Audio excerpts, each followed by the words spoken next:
All right, Tom, before we get into some football, basketball, and baseball stuff, what is your thermostat currently on? I know you're in the midst of moving, or you just moved, but what is Tom Murphy going to deal with this summer in the house on his thermostat? Right now it's sitting on 76, which is a little bit toasty, but I'm not in the house too much. I'm helping out at my wife, so if I was in there, it might be 74. Okay. See, I got one of them smart thermostats on one of them, and I got to get the other one replaced, where you can kind of program it up and down during the day. Because I'd rather, if I'm going to, I'm like you, I'd rather have a little warmer during the day when I'm not around as much, and a little cooler at night when I'm trying to sleep. So, I mean, I think a smart thermostat that you can control from your phone and program is well worth the money. Yeah, and I've got one of those. I just have to learn how to program. Yeah, I'm with you. I'm new there, but we're going to get that figured out. I'm gonna get one of them covers like they got in the fellowship hall at church. Where you got a key on that. Keep people off that thermostat, because come by, hey, who moved that thing there? My wife is threatening me with death if I turn it back up to 72 again. Exactly. It's the wife that's really ultimately in control of it, man. You can push the button, but she'll tell you where to put them. Well, Tom, Arkansas baseball got some good news here the last few days. Vahivo Aloy wins the Golden Spikes on Saturday. Norm DeBriyn was selected for the College Baseball Hall of Fame. Just your thoughts on both of those achievements that we've had be made public these last few days. Yeah, I mean, good on Vahivo. I did see multiple complaints out there about kind of the nature of the ceremony, which is on the field before they start it.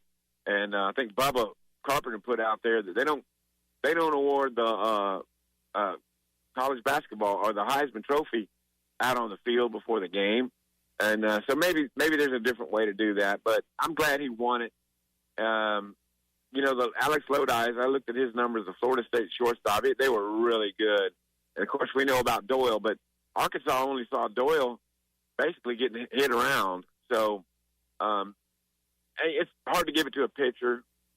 So I'm glad Vahivo won it. He had a great year. The decision he made, he's probably going to live with that for a little while, to get the force out at third rather than try the double play. But these things happen. And I did get to speak to Coach DeBriyn yesterday. What an outstanding human being. Yeah. And at age 82, he's still so sharp. And, he's a deacon in his Catholic church, and he's he's a resource for Dave, and just a wonderful human being. I'm glad he's being inducted into the College Baseball Hall of Fame. It makes his fifth. Yeah. So he's quite the legend. Yeah, and this particular Hall of Fame is less than 20 years old. So when you think about someone that has been around the game as long as he is and just now getting in, I mean, there's quite a backlog in the sport to. With having the right number of inductees a year, but I'm sure glad he is being inducted, and his family and everyone can enjoy this moment next February. Absolutely, and he still gets around great for 82, which I don't know if I'm going to be able to say that, but good on him. And it's funny, he built Arkansas baseball from playing at the fairgrounds on a bumpy track, basically to George Cole Field, and then the former players getting together and getting the lights at George Cole Field, and then to having Von Walker Stadium built. So he basically is the father of modern Arkansas baseball. He went to the World Series 4 times in his 33 years, and now we're in a compact set of time, like 11 years. 4 and 11 years is wonderful. That's a great pace. Dave Van Horn has been 8 times in 23 years, and really, I guess he went his second year at the helm. So 4 and 9. 4, 9, 12, 15, 18, 19, 22, 25. Yeah. So yeah, it's an incredible rate of going to Omaha once every 3 years, roughly. So 4 times since 18. Yeah. Right? 18, 19, 22, 25, 4 times since 18. And there was a COVID year in there. Mm-hmm. Exactly. Sooner or later, you feel like you're going to knock down that door. And I actually felt this was going to be the team to do it. It's just unfortunate that LSU was not only on, their side of the bracket, but the first game. And, we all know they should have won the second game against them. And who knows what would have happened in game 3.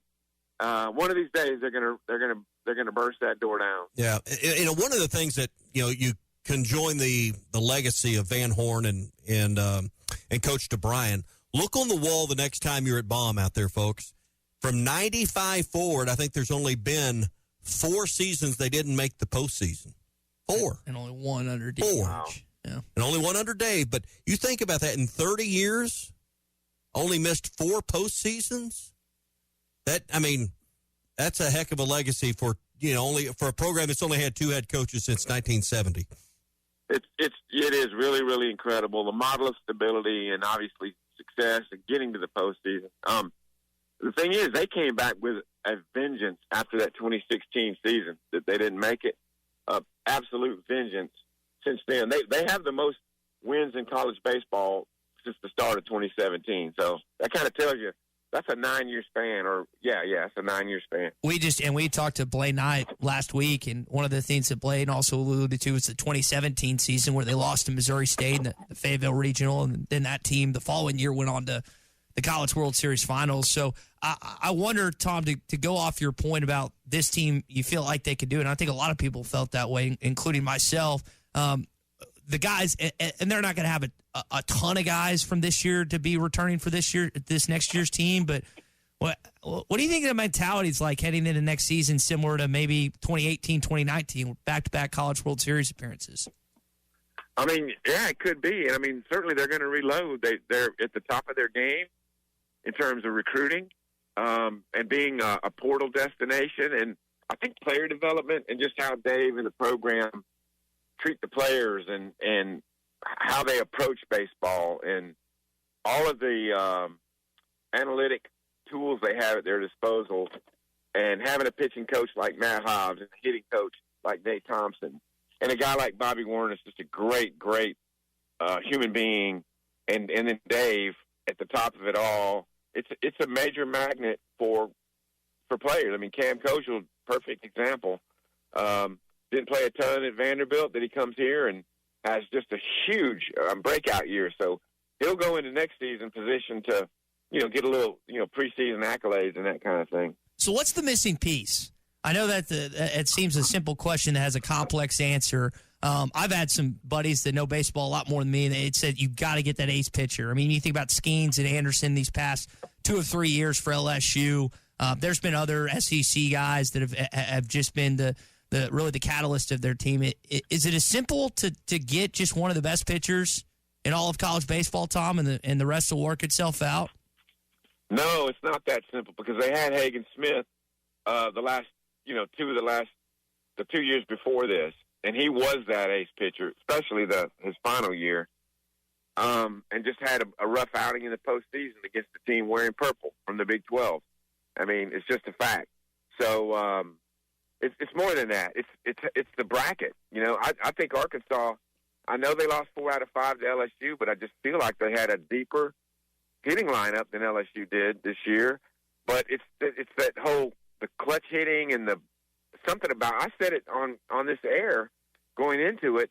There's something about that purple and gold mystique in Omaha that things happen for them. And that 9th inning is a perfect example. Things happened that benefited LSU. Some hard balls they put into play, they made Arkansas make tough decisions, but others, they just got lucky, basically. And sometimes you get lucky. And I'm not taking anything away from LSU. They're a great program, certainly with their 8th national championship. But the kind of things that happen for LSU, if those happen, you get the right draw, you got the personnel in place, you got the hitting depth that they did this year. That's the formula to me. All those things, and then, just who you draw late in the year. Tom Murphy with us, brought to you by the Arkansas Beef Council. Real quick before you go, it's June 24th, and we'll enter a whole new world of college athletics July 1. It's a new fiscal year at basically every campus, the way they operate things. And the new revenue sharing and the new court order comes into effect. What are you hearing as you're talking to administrators? What are you seeing? I know the coaches are spending some time off here after camps and stuff, and they'll go get after it in earnest in July, mid-July in particular. But what's this brave new world you think we're getting ready to enter here on the other side of July 1? Well, it is. as Sam Pittman put it, he hopes it levels the playing field some. But what I fear is that, these schools are going to have $20.5 million, and then the SEC schools are committing $2 million toward scholarships. So they'll have that amount of money to spend, and that's even. But the NIL still exists, and while it might be reined in a little, and yes, it has to go through a clearinghouse, that's not going to stop the biggest spenders from having very lucrative NIL deals that attract the five-star talent. And so I don't know if it's going to change the recruiting balance on the whole, but I do think, I do think it was good that there's some guardrails up now. I just don't have great faith. I mean, there's already all kind of still lawsuits threatened on the current model, and I'm afraid it's just going to be wild still, and that we haven't seen the end of this. I would like to think that they would put this in place, and then every 3 years they redo the revenue share total, and by formula. But I just don't know if it's going to. I don't know how long it's going to last that way. Well, Tom, we'll see you in a few weeks in Atlanta. We're, I guess, 3 weeks out from SEC Media Days, and we'll talk to you later on this week. Sounds good. See y'all. BetOnline continues to be your number one source for all your sports betting action. And with baseball in full swing and football season right around the corner, BetOnline has more ways to stay in on the action with the latest odds, news, and scores, even live in-game betting.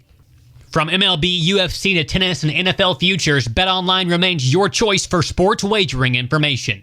In between games, head over to the BetOnline Casino with all the top Vegas-style games, including poker and live casino. Head to the website today and take advantage of their industry-leading VIP program with level-up bonuses and weekly cash boosts.